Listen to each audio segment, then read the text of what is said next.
Hello, everyone. We're your hosts, Beth Orr. And Bridget Burns. Welcome to Click Moments and Passionate Pursuits, the Unfolding, where intuitively guided conversations are followed with feral faith, enthusiasm, and joy, bringing new insights and inspiration along the way. And today, we're really excited, big surprise, about the topic. It actually is a topic that can apply to anyone, and anyone, especially one of the topics that's important to us is really working with women entrepreneurs. And the topic today is around balance and integration of healthy rest and play in our work. So often what we see is this push production and making things happen. And that stance is crushing us. Difficult to sustain, and we're missing out on a part of us that's innately available that can actually make us much more productive, but also creative and innovative in our work. That's what we're going to kind of riff on today. Bridget, you got some initial thoughts on this topic that you want to kind of set us up with? Yeah, well, interestingly enough, today was the kind of day where I needed to get a lot done productivity wise. I mean, 3/4 of a page, double-sided, bulleted list of things that just need to get done. And the challenge for me is that I'm a mom of 4. My kids are still home from school. They're not back in school yet. And it's difficult to balance parenting responsibilities, keeping up a household, getting things done for business. It's definitely a recipe that could cook up some burnout pretty quickly and easily. But what I've found I really enjoy doing is creating like this environment of lightheartedness and joy and fun and weaving in the work that just has to get done. And sometimes it's work that I love, that I'm really lit up about, that I'm already enjoying anyway, just by virtue of what it is. So for example, my podcast series that's coming out on my personal podcast, I'm super excited about, and it just makes me excited anyway. So I'm happy to do it. But then there's other things like budgets and blogs and various things like that that just aren't really the most fun things in the world. So I guess what I'm saying is it helps to find a way that you enjoy to cultivate a sense of play in the activities that feel sort of mundane and boring. Yeah, and it's interesting. As I was thinking about this topic, one of the things that came up for me is how often in the typical traditional workplace that we're so adverse to having fun. We actually, like, I don't know about you, but in my workplaces, it was like they would almost set it up as, we're doing you a favor. This is something that's kind of out of the norm. Um, and when they would talk about it, they would really structure it really narrowly. But yet what's interesting to me is anytime I went to a company retreat, when we were going to be doing something that was team building, or we were going to be doing something because we wanted to do things in a new way and we wanted to bring people together and we wanted to be thinking about things outside the box. Now, mind you, we think about things outside the box all the time in an everyday world. But at a retreat, somehow that is structured in a way that it's like, of course, that's what we do when we're thinking outside the box and we're trying to be innovative. What we do is we play. We do all kinds of activities that are meant for us to laugh and connect. And so it's like, how is it that that's normal and something that's a part of a retreat where it's meant to be innovative? But then in our everyday work environment where we're also meant to be innovative, and and I will put a little caveat to that. If you're on an assembly line and you're always doing things the same and you're not meant to do anything different, then I'm not talking about that. But in most businesses, to a certain extent, there's always process improvement going on continually. There are conversations between leadership teams and different individuals on a team in order to improve what you're doing. So if you're in that kind of an environment where constantly improving is a part of it, why is what we know about how our body is accessible, why is it that we're not accessing that on a more regular basis? Yeah, and I think the question that came up for me that we discussed a few days ago was, we've created these environments, these systems. Why are we creating systems and environments where we're miserable? If we're the ones who are working within them and playing within them and trying to engage within them, then why aren't we doing it in a way that brings us joy and that's fun? Mhm, That's my big question. What is, why is there such a disconnect there? It's almost funny to me. mhm. Well, I'm not sure you're asking for an answer, but I would like to take a shot at it, because I do feel like there is it's almost like the way that the system's been set up. We've structured business in a way that it's very serious, and it's very, um, there's almost like this perception that if you're having fun, you're being lazy or you're messing around. And if that's the system that we're coming from, honestly, it's not something that we would have maybe recognized until more recently. So, 40, 50 years ago, if you want to put a system that's 40, 50 years ago, maybe that made sense, to just, and there was a lot of industry and production that was happening that maybe that made sense to you. But now that we're in an age of innovation and we know how the brain works, we're not like back then. We didn't have brain maps that actually showed what the brain looks like whenever it's in rest and play versus when it's doing, like there's stress, and how does stress impact the brain and our ability to come up with new concepts. We didn't know that stuff back then. So we just assumed it was the person, or this person, and get somebody else in here that can actually do it. We actually have research in brain science that actually shows why we should do some of these things. So why wouldn't we be paying attention to it? To me, it's kind of like somebody um, being honestly, it's like somebody insisting on using a phone that has a cord on the wall versus an iPhone. It'd be like, no, no, no, no, no. There's nothing wrong with this old phone with cord on the wall. It's almost like, you know, it's almost like something like that. And I know that you've talked before about the brain. I would be interested if you would share some of what you found about that brain science with this. We may hear children in the background, speaking of children, but Okay. such is Yeah, life. that's what we do. So what so what we know is that it takes approximately 400 repetitions of any given activity to create a new synapse in the brain. So that's, I mean, that's a considerable that's a considerable number of repetitions of something. I mean, as a teacher, I used to hear, if you want to teach someone something new, it's going to take them 7 times hearing it. Mm, But this is like 400 repetitions to create a new synapse. That's a considerable mountain to get over. But here's the exciting thing, and we're talking about play. In play, it only takes 10 to 20 repetitions. I mean, the difference is astronomical. 400 repetitions normally, 10 to 20 repetitions in play. And the only asterisk on that is that it has to be in a stress-free and meaningful environment to the individual. But mm. I mean, my gosh, if we're armed with this data and hard science behind it, I don't think we can ignore this anymore. You actually, I think, made sense of what I just mentioned with the retreats. So I think about how many times I used to, as a leader, lead team building.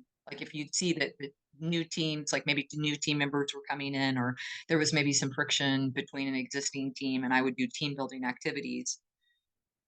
We created, very intentionally created, we were in a stress-free environment. We would always go by water or a lake or in nature, and we would do all of these activities before we would even begin in the afternoon with some of that team building. We would have an opportunity for people to get to know each other more intimately, so that there was more willingness to share because they knew each other.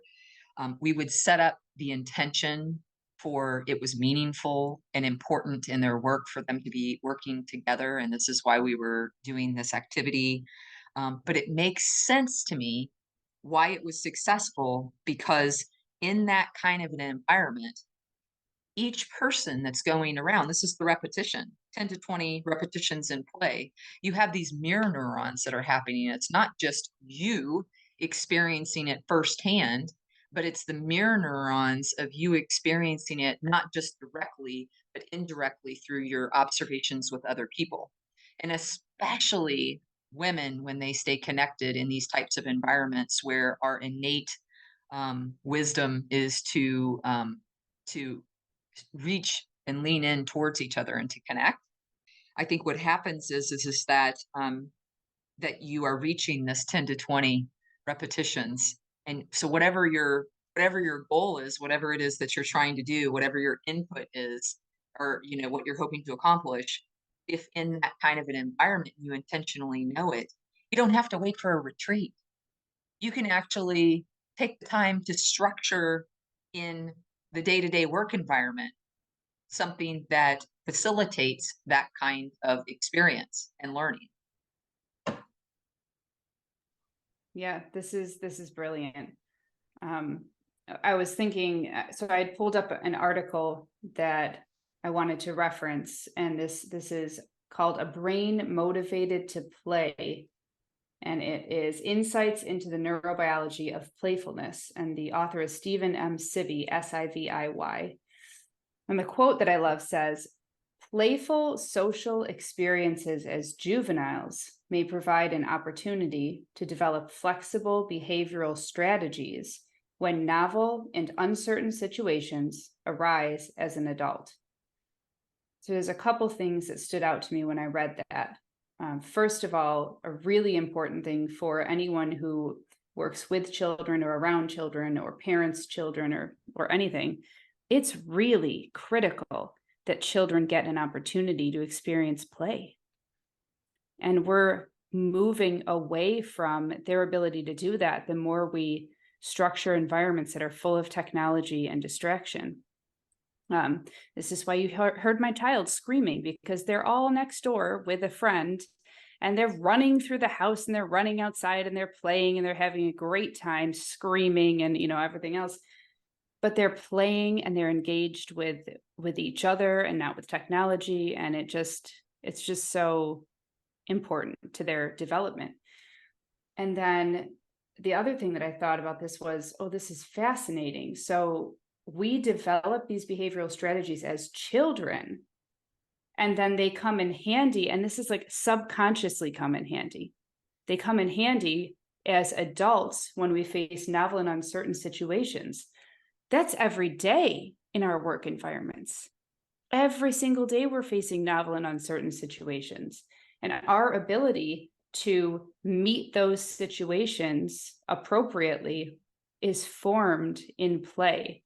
So, my question that I'd love to ask him if I had him sitting in front of me is, okay, can we recreate these playful social experiences and continue developing the skills to meet situations as adults? Mhm. I would think so. I would think the neuroscience would say yes, because we know about neuroplasticity. Right. Interesting. Wow. So what this brings up for me is, number one, there's two things it brings up. Number one, if I think about myself entering novel and uncertain situations, if I were to enter it into a overly serious lens and there's a lot of stress and pressure in it, it's a different, my body, even contemplating that, feels constricted. I start to struggle to breathe a little bit. But when I think about, ooh, there's this play component, like, ooh, we get to do this.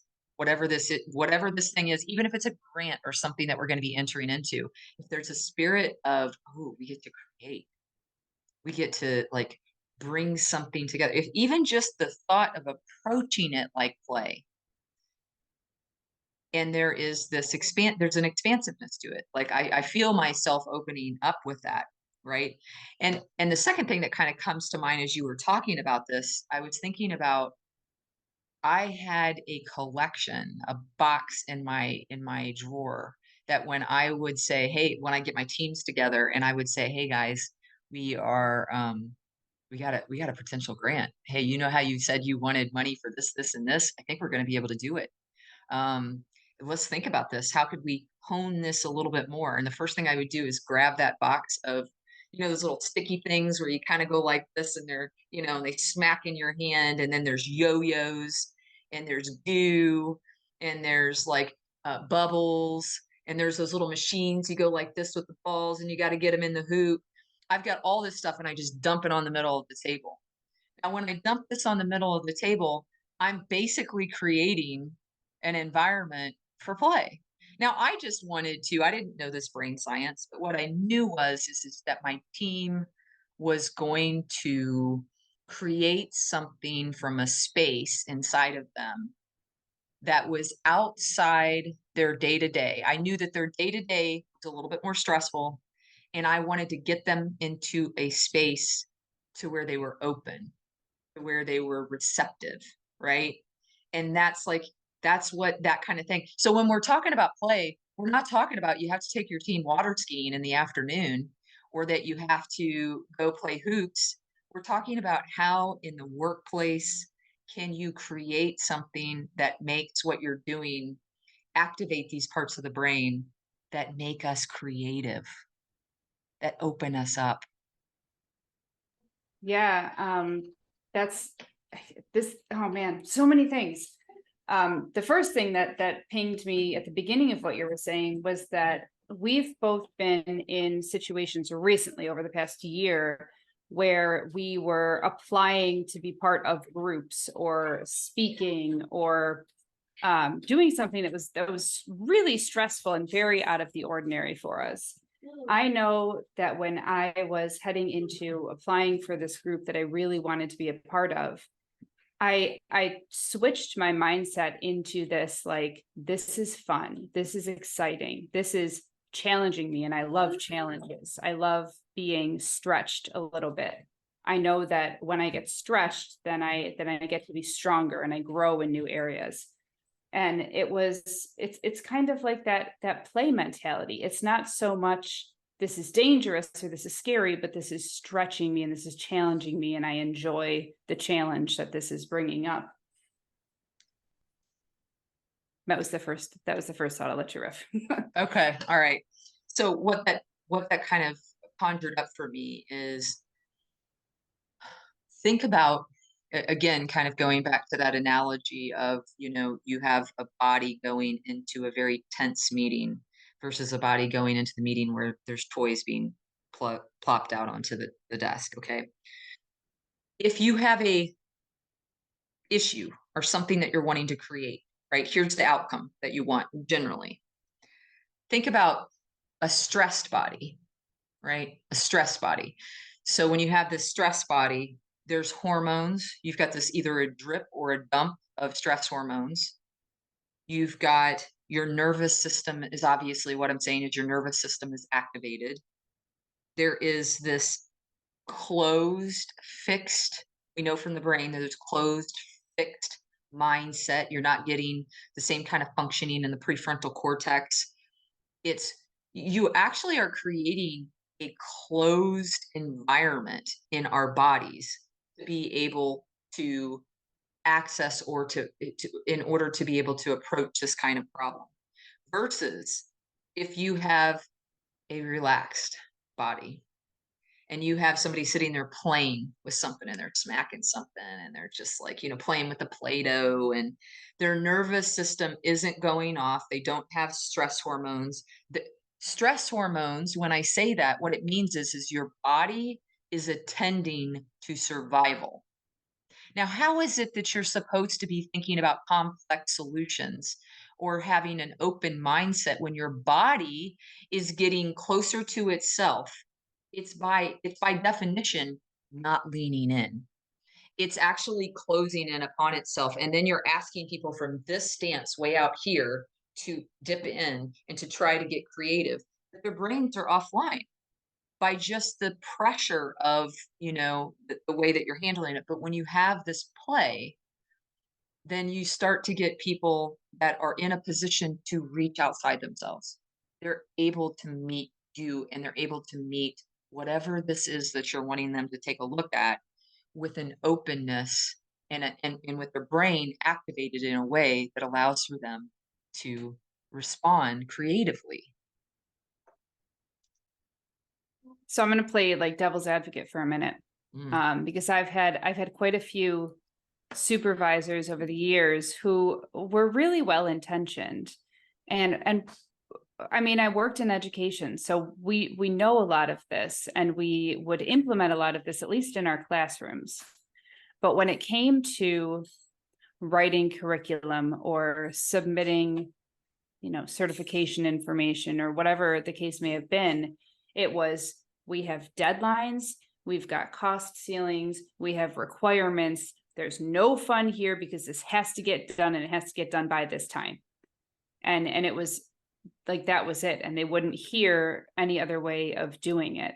So how do you open someone who's got that mindset up to this concept?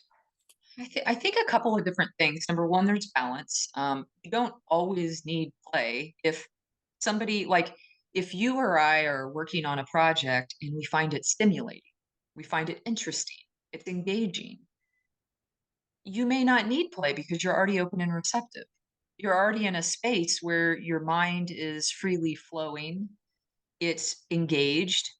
But are there opportunities, like let's say, like the same two people, one person may be listening to music in the background because that's something that really helps keep them calm, and the other person gets distracted by music and can't listen to music and needs to just stay focused and doesn't need that. So I would say, as long as you're not like, if a third person is locked up, they're doing that task and they're tense, it's not flowing, they're stressed, they've got this deadline and they don't see this deadline as something um, that they're energized by, nor the task, then it might be worth stepping back and saying, what can I do to relax my body? What can I do to get my body in a state where I'm resting, that it's functioning, that it's like um that I'm operating in a way that all systems are go, right?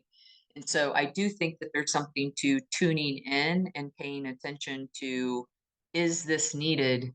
Because you're recognizing that some part of you isn't functioning where you would like it to be in order to complete this task. It's interesting you mentioned music because that was the second point that I'd been thinking about earlier. And I'm one of those people who typically gets distracted by music. I can listen to some instrumental, but even instrumental music, because I play instruments, will distract me. It's like the muscle memory of the song, and then I'm fully immersed in it. But what I did do today was I had such a thick list of tasks that I had to get through, that I picked some songs that really, like, instantly I hear the first like 3 seconds of the song and I'm dancing. Like, I'm really happy. It gets me engaged. So I would go, okay, I'm going to do these. I'm going to knock out these three things. And then I'm going to put on some music and I'm going to dance for 5 minutes and do a little dance break. And then I'm going to come back and I'm going to sit down and then I'm going to be back into it. And as long as we remember that there's a little bit of like task switching bleed over in between things. So I know that I love to task switch. That's just kind of how I'm built. However, even someone like me who multitasking is kind of a myth, but even someone like me who task switches frequently has to remember that as soon as I sit down from that little dance break, it's going to take me a minute to like refocus and get realigned to this new space. So I think there's also, there are ways to make these different things work for different people depending on how their brain works and whether or not they may be neurodivergent. Hmm. Um, yeah. So and be gracious with yourself. Like, give yourself some space and time to figure out what works for you and how it works, and don't be hard on yourself when you try something that we may mention and it doesn't work for you and you get frustrated. just keep trying different things. Like, give yourself space to figure out what might work for you. It's really important in cultivating that play and rest for yourself and not relying on an environment where that's necessarily given to you or provided for you. Yeah, I think that's a great point because you're talking about, again, getting into these shoulds. And I think anytime we feel like we should be using this technique or we should be doing it this way or this should work for me, then we start to get into a lot of doubt and judgment, and none of that's going to actually be helpful to what we're trying to create. The point of this information is helping people and helping leaders, or if you're an entrepreneur and you have your own business, it's helping you understand that even though it's counterintuitive to pull back and rest and take care of yourself, that's exactly sometimes what we need to do. It doesn't mean you need to take the afternoon off. It doesn't mean you need to get out of work for 4 hours early. It solely means to be aware that when you're pushing, it's actually presenting more stress and your body is doing the opposite of what you want it to do. So what this does is it raises our awareness. It's just like any kind of information that we get in the workplace that says, what can I learn that helps me be more productive or helps me in my job? This is something that goes as part of a toolkit for you to say and to be curious about and say, well, my relaxation looks like this, right? Like you're describing, like I'm going to do periodically a little 5-minute dance break, feels good. Maybe you might turn on a song and sing because it feels really good to do that, right? Somebody else can say that just doesn't do it for me, right? And that's okay.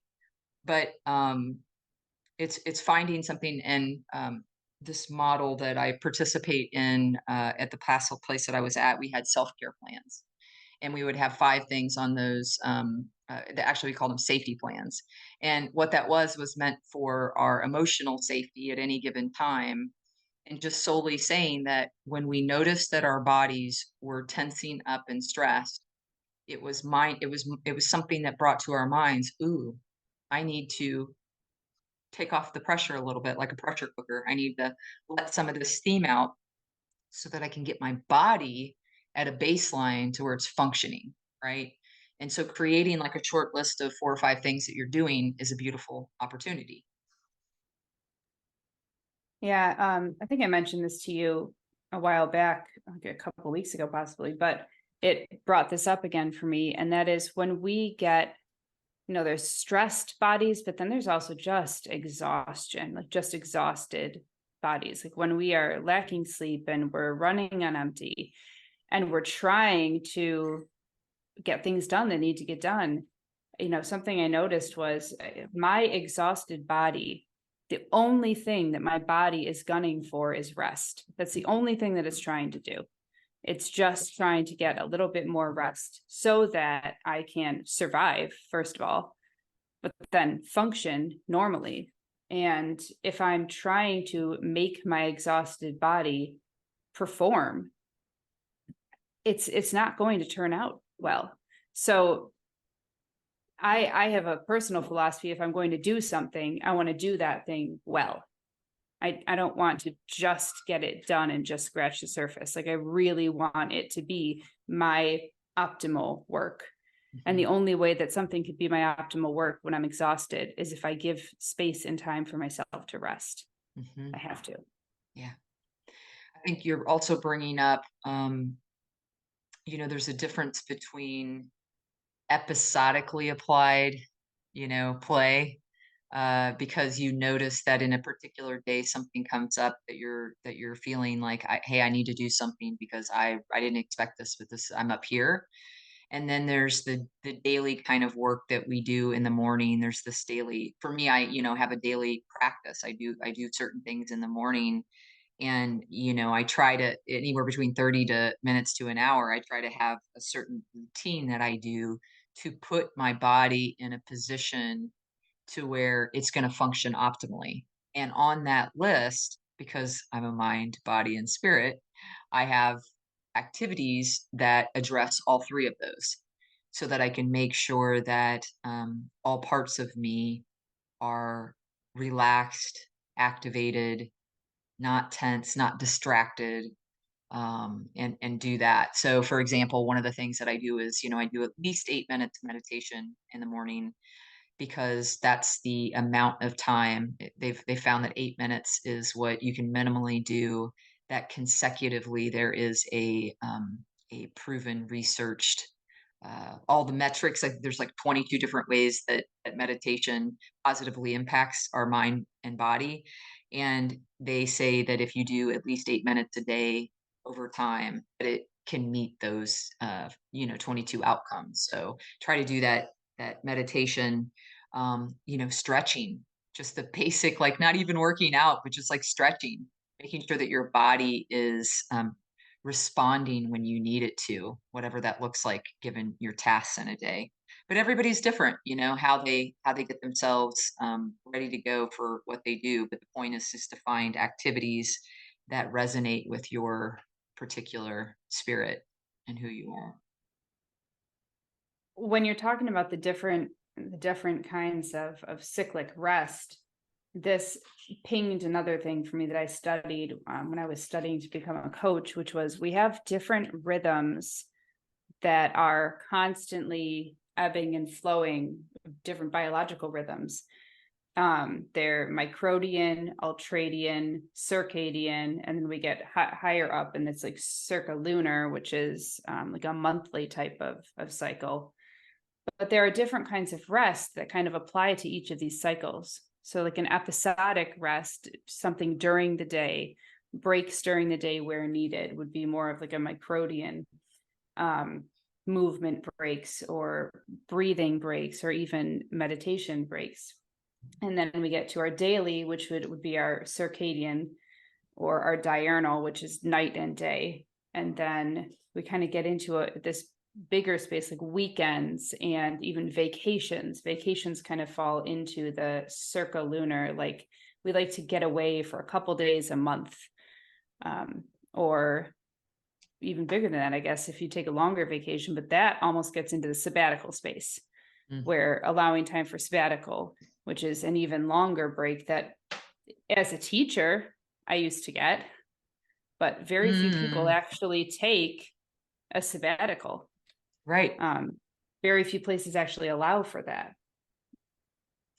That's interesting. Like I'm thinking about this and I'm thinking about these seasons of I'm wondering how and when we apply those types of seasons. Like for me, when I had a sabbatical one time in my life, and when I did that, I had 7 weeks off, and I had a purpose for doing it, but it also had a secondary benefit of shifting how my body responded. Like my body just naturally was like, yes, this. You know how some people go on vacation and they say, oh, I was ready to get back, and they mean it. And I'm like, I have never in my life felt that way. I don't understand when people are like, I'm ready to get back. I'm like, really? Like, I don't know. Um, but now that I do what I love all the time, I don't necessarily feel like I'm always in a season of balance and like kind of coming and going inside of it. But when you said that, I got to thinking about when I took that sabbatical, and I wonder if other people kind of do this too. And I think about teachers, it's almost like you're almost at the end of like, I got to do this. It's almost like you're in the yellow or red in the burnout scale. Like you're at this point of, I need this. Teachers at the end of the school year will always be like, oh my gosh, I've got to get to the summer. I'm done with this year, right? And I think about where I was like 25 years in social services and only getting breaks here and there. My body needed a midlife, like 7 weeks off, you know? Yeah. So it Yeah. feels like there's like this buildup. Like sometimes you need something longer, and it's like paying attention to your body and saying, yeah, I need some longer play. I need some longer breaks. I laughed when you said the vacation thing because I love vacation. I really do. And I'm the kind of person who goes to take a vacation. I don't want to do anything on vacation. Like I want to go and just be away. I Mhm. don't want to plan and schedule a whole bunch of stuff to get done. That's not vacation. That's not rest. It's just me. Yeah. But um, but I've got kids. And by the end of vacation, I can't wait because it's not a vacation from parenting. Yes. So now I'm thinking, I'm like, the reason I enjoyed being in this, I'm still in this incubator that I'm in, is because I knew I had to travel 2 times this year for almost a week each time. One time in the winter and one time coming up next month. And I was like, ooh, I get to travel for a week without kids. So I get there, and a few days into this, everyone's like, oh my gosh, I'm being fire hosed. This is a lot of information. This is really heavy. And I'm like, whoa, I'm alive. This is amazing. I'm sleeping great. There's nobody waking me up in the middle of the night. No one's asking me to make them food. I don't have to wipe any butts. Like, oh my gosh, this is great. And they're like, how are you so energetic? But Yeah. it was, but it was like my sabbatical from having to worry. Yeah. I am constantly checking in with at least 4 other nervous systems Mm. nonstop, even in the middle of the night. Like I am wired at this point to, like, if I hear a noise or I mean anything, like I feel like energetically I'll pick things up too. I just needed to really pull myself all the way out of that and let my nervous system get back to, oh my gosh, I only have to worry about one human right now. Mhm. Wow, that's a great point. I'm sure for people listening that are parents, this really resonates with them. It makes a lot of sense what you're saying.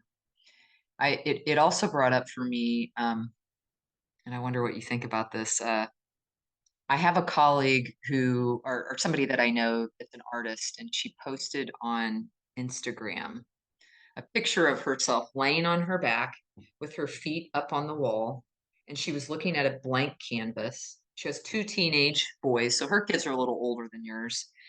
And she was saying in the comments, 80% of my day is often 80% of my day is staring up at a blank canvas, waiting for inspiration to come through.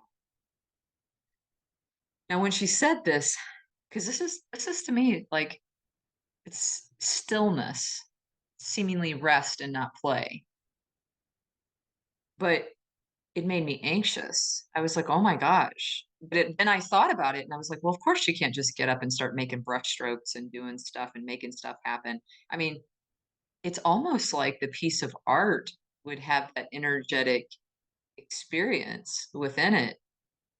And I'm like, oh, she's by waiting for inspiration to come, what she's doing is she's waiting for this energetic frequency and something to come through.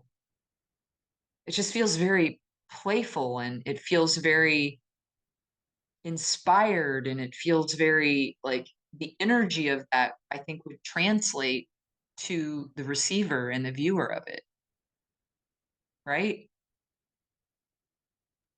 Yeah, I immediately jumped to what would it look like in a business setting if we applied the same principle. If instead of saying, today I need these things from you, and there were no space for inspiration or intuition, what if it was like, what if we stretched it to this week? Here are the things that we need to see at some point in the week. And then that way, on Monday, when you feel inspired to do this task, you can get this task done then. And on Tuesday, when you can't even think about that, but you're feeling more in line with this thing, then you do this thing. And it's just leaving space for, it's like, I always think about this. I'm like, when a business leader, an executive hires the individuals in the company, they trusted their intuition in making a decision that these people were the right people to fill those spots and to do those things. So if you trusted yourself in bringing them into those positions, then would you not trust yourself to trust them to allow them to have the space to carry those out, those functions out? Mhm. Mhm. Yeah, and this what it looks like in business is different depending on your business. So, like, thinking about this artist that I was sharing, she's a woman entrepreneur. She's an artist. This is what it looks like for her. So when you say, "What does this look like in business?" This is her business. This is what it looks like. So if it's a business that is in relationship to other people and you're not one person in a business, it's going to look different. Because if you're one person and you're an entrepreneur and you're running your own business, you can do whatever you want whenever you want. You can make this happen and you can create exactly what you're saying because it's just you. But what's interesting is the tendency for people, if you give them space. I know I've been in spaces where I've encouraged people to take time. When I've given people afternoons to think creatively, inevitably, when I go around and check and see how people are doing, they've found a way just to get together. And so there's also this, sometimes that's productive and sometimes that's good and sometimes that's playful. Um, but there's also this kind of, I think sometimes open space and quiet and rest and play can produce some anxiety for some people. And it's challenging. Not everybody enters into silence or even a state of play, and it's actually something positive. Play to me is amazing. Like, I've got a long thread. I mean, back in my childhood, I don't know why I look to the left. I don't know if it's the left. I'm like, looking to the left. It's like it's over here. But it's like my childhood has a long stream that is fun, play as much as possible. When I wasn't in school, I was playing. When it was the summer, all summer playing, swimming, biking. To me, it's a positive thing. But I've also talked to people that haven't had the greatest childhood, that haven't gotten an opportunity to play. And so I think it's also worth mentioning that when sometimes we see some reluctance or resistance from people to enter into play, could be that's not necessarily that's something they have to relearn or maybe learn for the first time because they haven't, maybe they've been parentified too early. They've been responsible for a whole group of siblings that it's like they've never really gotten to play, you know? Um, Maybe had a parent who had multiple jobs, and so that was sounds like a luxury. Maybe it brings up some hard feelings, because, so it's not necessarily an innate skill set or brings up positive emotions depending on the individual, so it is worth, you know, kinda mentioning in case you get some mixed results.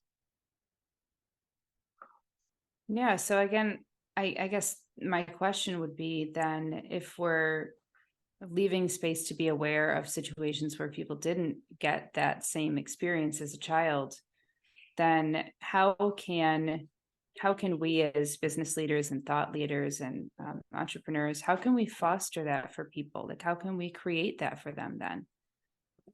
Great question. I think for me, if I were in that position, the first thing I would do is share with people why we're doing it.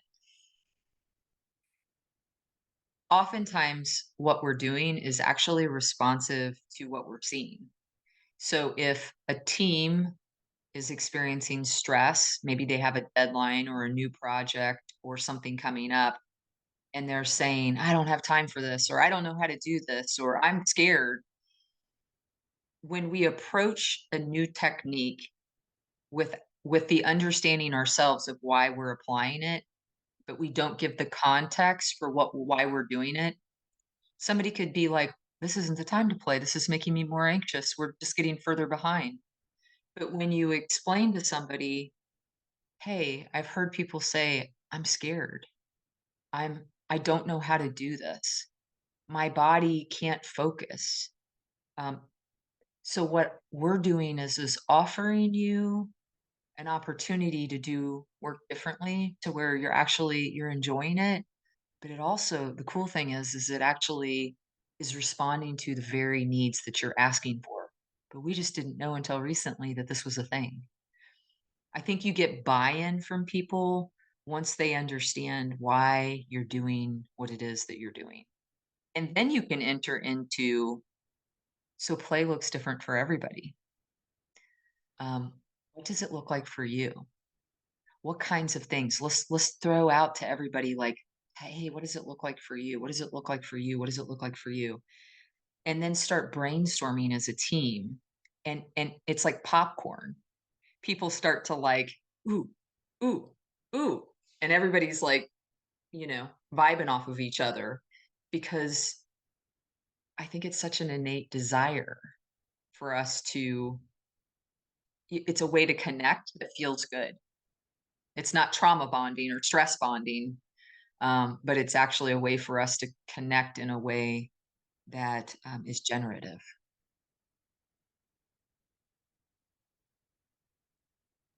Not giving me space to write my notes over here. I have a whole page full already. Yeah, and that what you just said harkens back to the idea that play is a much more productive way to create new synapses, but it has to be a stress-free, meaningful environment. So Mhm. that's why it's so important to lay the groundwork for this is why we're doing this. And here's the reasoning. I remember being in so many professional development seminars and groups in my time in education where, I mean, we were intelligent people and we could figure out why it was that we were doing things, but we'd get to a point where we're like, I've got a stack of 50 essays I need to grade. I've got a classroom to clean. I have these assignments to write. I've got this thing to submit to that person by this date. And I'm sitting in this room and you're telling me all these other things that you want me to try and implement. And I don't even have time to do the stuff that I got to get done for next week. So they weren't getting the buy in from us. And unfortunately, I mean, I learned a lot of great things in professional development seminars, but I applied very few Mhm, because I just didn't have the bandwidth to mhm. put them into practice. Yeah. That's a whole other topic around, I feel like, of that we could riff on with how overworked and unrealistic expectations that organizations have. So, but I do what I think is really important with what you just said is if you try to implement play, yet you have already over committed people to too many projects. There are, like I think about how many times myself or some of my colleagues would say, I feel like I'm only getting to 10 or 15% of everything that I should. And it's like when you have people saying that and they're stressed, there can be some reluctance and resistance to playing because it's putting them further behind in their mind. And the only way that you can get buy-in in this a tight compartment, a Dale Carnegie term, at this moment in time that you're doing this, the only way that you can get there is to say, we have an hour. This is what we're trying to accomplish. This is why we're approaching it this way because we can be more productive and we can get what we need in this hour if we approach it from this capacity, but without the meaning and the context for it. The stress that you're describing from what's before that incident and what's after that incident will naturally dictate that it's not going to be effective. If you're not bringing people's nervous systems down into a manageable space before you start to play, it's not going to work. And then you're going to be like, well, that didn't work. No, it didn't work because you didn't implement it appropriately. This is why people also do it on a retreat is probably because they're giving them an entire day and they're not trying to fit it in, um, in between things that increases the likelihood of success. But certainly, you could still, if you were willing to create an environment where somebody wasn't overworked and it wasn't unrealistic expectations, you could theoretically do this. differently and have it be part of a normal day, you know? So do you Yeah. mind if oh, sorry. Okay, go ahead. No, nope, that's all I've got for my notes. So go Okay. ahead. I do have something I wanna go back to that, isn't, necessarily an efficient segue, but it's something that I don't wanna leave on the table. You Hard pivot. mentioned what's that? I said it's a hard pivot. Hard pivot, yeah, absolutely. Um, you mentioned, and I think this can kind of relate to, adults too, but you mentioned, that your kids were outside playing and that they were having a good time and you could hear them out there and you were talking about the importance of play, and it sounded like you kinda take a stance that, there's not a lot of technology or distractions or things. You said distraction, right? Technology is distractions. And when you said that, that kind of pinged me because technology is a constant distraction, but it's also an integral part of most workplaces. Um, I was thinking about our mutual influencer that we both appreciate so much, and Rob Bell recently in his podcast was talking about how he, in his most recent book, he took a clunky old computer and all that he said it didn't work and he took it in and all he wanted it to do was to be able to write because he didn't want any distractions of anything else on it. And when he said that, I was like, that is brilliant. All it will do is let you type. So you're not getting notification after notification. There's not other tabs open. You're not closing it down and seeing other things to do. It literally is just made for it's monotasking, right? So I wonder your thoughts. Like, number one, I just, heard you say that. And I think some people would say that technology is play. And so it's interesting. It feels like you're not necessarily on that same vein. And I just would be interested with what your thoughts are on that. And then also connection to technology as play within work. I have someone screaming "Mom" in the background. Okay. So my thanks for the examples, kiddos. Mm. My view of technology is, I mean, it's obviously necessary, but I'm of the generation that grew up with one foot in no technology at all, and one foot in my really formative years. Technology was evolving at such a rapid pace during my formative years. So like I just remember how special it was for me, and I wrote about this in my blog this week, to get a big project and to know that I was going to have to, well, I was going to have to type it on the typewriter, first of all. But second of all, if I wanted to do appropriate research for this project, I had to figure out, my parents worked. I had to figure out a way to get from where I lived to the correct bus route to get downtown to Central Library, because that was the only library that would have the appropriate documents that I needed for my research. To find, when I got there, to find the documents in this library that has multiple floors, and they're probably on microfiche at this point, and then I didn't have a computer there, so I'm not scanning things off. I had to open the book and take the notes by hand and write down everything that I needed and cite it appropriately, because I had to go put that book back on the shelf because these are old books that you couldn't take with you. I mean, so many steps and so much learning. And it was like the whole process of research, I actually learned something and grew and changed through the process. And yeah, I turned in a paper at the end, but it felt so different than it feels now. Now, Mm. when I want to learn something, I pick this up and I read an article in 10 seconds. And there's no process to learning the thing. And oh, go ahead. What you just brought up is something that I think is so critical to talk about. We're talking about 20, 30 years ago, 20 years ago, right? 20 years ago? 15? Yeah. Okay. Yeah. When you think about us, we're biological species. Evolution is a slow process. When you think about our life, like as a species, our timeline, what technology and computers has inadvertently done, I believe, is it's put too much too fast on us. Our brains are not meant, when you look back at past generations, and we know that we pull from past generations, there's nobody who has what we have inundating us. My parents, my mom doesn't even know how to do anything but look in the web, and that's recent, right? And I even said it like she said, "I'll look in the web."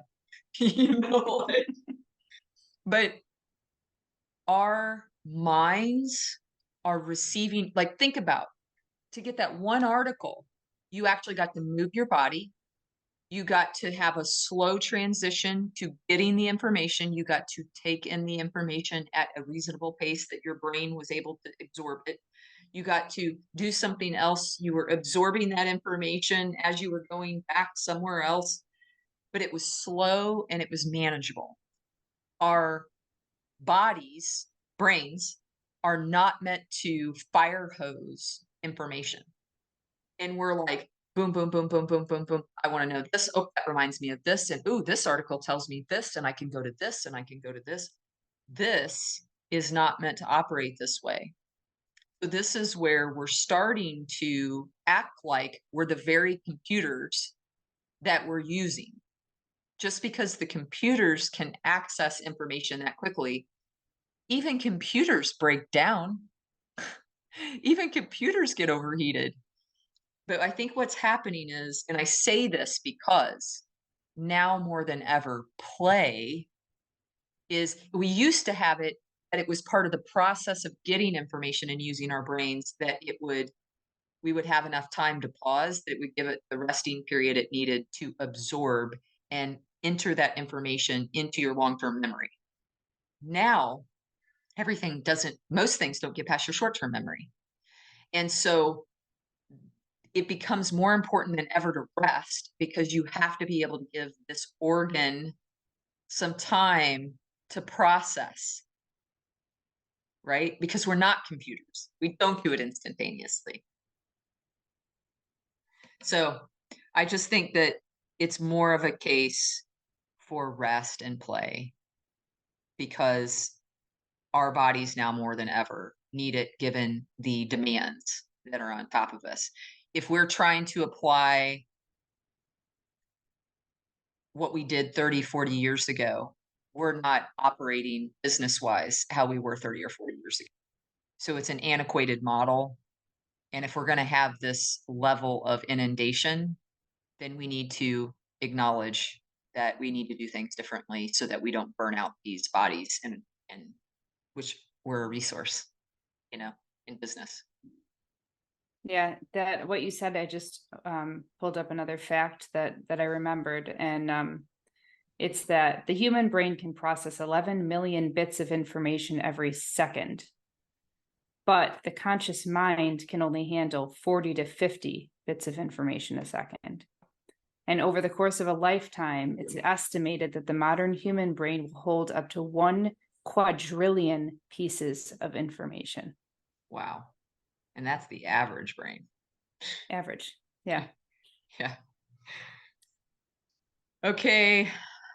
I don't have anything else to share. I feel pretty satiated in this conversation. Uh thank you for this. Yeah. Thank you for doing the research. This was excellent. I'd like to give a special thanks to Asheville artist Melissa Moss for our cover art. You can learn more about her at melissamossart.com.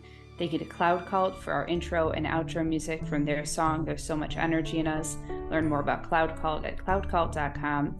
And thank you for listening. And until next time, friends, peace, love, and light.